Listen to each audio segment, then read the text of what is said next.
Hello friends, మీకు రూప్ garden start చేయాలనే ఆలోచన రావడం మీ ఆరోగ్యాన్ని మీరు కొంతైనా కాపాడుకునే అవకాశం మీకు లభిస్తుంది. కాబట్టి మీరు రూప్ గార్డెన్ని కంపల్సరీగా స్టార్ట్ చేయండి. ఎందుకంటే నేటి ఆధునిక వ్యవసాయంలో విపరీతమైనటువంటి విష రసాయనాలు వాడుతున్నారు. వాటిని మనము ఆపలేము. కాబట్టి కొంత ఆహారమైన మనము రూప్ గార్డెన్ ద్వారా పండించుకోవచ్చు. ఫ్రెండ్స్, మీరు మా ఛానల్ సబ్స్క్రైబ్ చేయండి, లైక్ చేయండి, ప్లీజ్ సపోర్ట్ చేయండి. మీరు గనక చూసిన వారందరూ లైక్ చేసినట్టుంటే ఈ వీడియో ఇంకా ఎక్కువ మంది దగ్గరికి చేరుతుంది. కాబట్టి మీరు తప్పనిసరిగా చూసిన వారందరూ లైక్. మొదటగా మీ రూఫ్ అంతా ఒకసారి పరీక్షించి ఎక్కడ కానీ లీకేజీలు కానీ క్రాక్స్ కానీ ఉన్నట్టుంటే మీరు వెంటనే వాటిని వాటర్ ప్రూఫింగ్ చేయించిన తర్వాతనే రూఫ్ గార్డెన్ స్టార్ట్ చేయండి.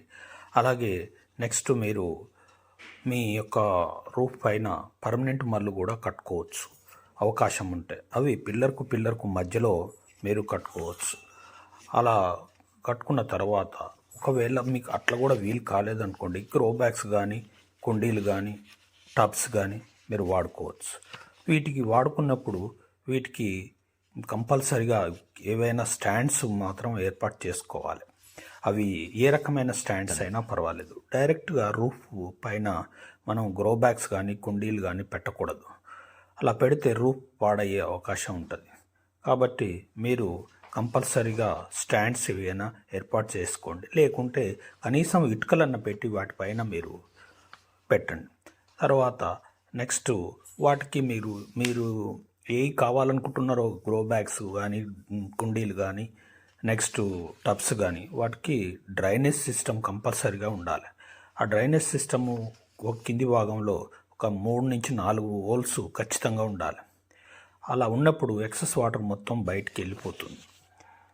తర్వాత మీరు మొట్టమొదటిగా స్టార్ట్ చేసినప్పుడు మీరు ఆకుకూరలతో స్టార్ట్ చేయండి. చేసిన తర్వాత మీకు ఆకుకూరలకు మీరు 6 నుంచి 8 ఇంచుల లోతు ఉన్నది సరిపోతాయి. ఏవి అయినా టబ్స్ కానీ గ్రో బ్యాగ్స్ కానీ అవి వాడుకోవచ్చు. తర్వాత మీరు కూరగాయలు తర్వాత పండ్ల మొక్కలు పెంచుకోవచ్చు. అలాగే మట్టి గురించి మాట్లాడుకుందాం. ఈ మట్టి వచ్చేవరకెల్లా మనము తక్కువ మట్టిలో మనము కూరగాయలు కానీ ఆకుకూరలు కానీ పండ్ల మొక్కలు కానీ పెంచుతాం. కాబట్టి ఆ మట్టి చాలా సారవంతమైన మట్టి అయి ఉండాలి. ఎందుకంటే మనం వాటికి కావాల్సినటువంటి పోషకాలు మనకు మట్టి ద్వారా మనకు లభిస్తాయి. కాబట్టి కంపల్సరీగా సారవంతమైన మట్టి ఉండాలి. ఈ మట్టిలో ఎక్కువ పర్సెంట్ మీరు పశువుల ఎరువు కానీ వర్మీ కంపోస్ట్ కానీ మీరు కలుపుకొని ఒక 5% వేపపిండి, ఒక 5% వరి పొట్టు కలుపుకోండి. ఎందుకంటే రూఫ్ పైన ఉండేటటువంటి మట్టి కూడా తేలిగ్గా ఉండాలి. కాబట్టి మీరు ఆ వరి పొట్టు కనుక కలిపితే సాయిల్ తేలికగా అవుతుంది. కాబట్టి వరి పొట్టు కలపండి. అలాగే మీరు మొదటిసారిగా మీరు రూఫ్ గార్డెన్ చేస్తున్నారు కాబట్టి మీకు ఎక్కువ క్రాప్ రాలేదని మీరు వర్రీ కావాల్సిన అవసరం లేదు. ఎందుకంటే మీరు వాడుతున్నటువంటి మట్టి ఇప్పటి వరకు రసాయనాలతోటి పండించిన మట్టి కాబట్టి అది ఆర్గానిక్గా కన్వర్ట్ అయ్యేందుకు కోసం కొంత టైం వెయిట్ చేయాల్సి వస్తుంది. కాబట్టి మీరు మొదటిసారి రెండోసారికి మీకు మంచి రిజల్ట్ వస్తాయి.